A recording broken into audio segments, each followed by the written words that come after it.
Selebritas Nikita Mirzani dan Dr. Oki Pratama mendatangi Polda Metro Jaya. Diduga kedatangan keduanya untuk menjalani pemeriksaan atas kasus dugaan pemerasan. Didampingi kuasa hukumnya Nikita Mirzani dan Dr. Oki Pratama.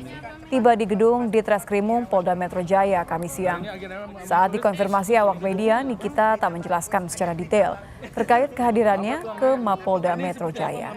Namun diduga kedatangan Nikita ke Mapolda untuk memenuhi panggilan penyidik terkait pemeriksaan atas laporan dugaan kasus pemerasan.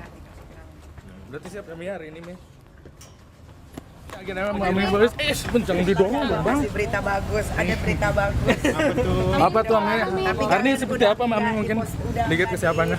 Udah enggak di sini aku. Hati-hati. Ami, ini soal apa, Mi? Ini soal apa, Mi? Pemeriksaan apa, Mi?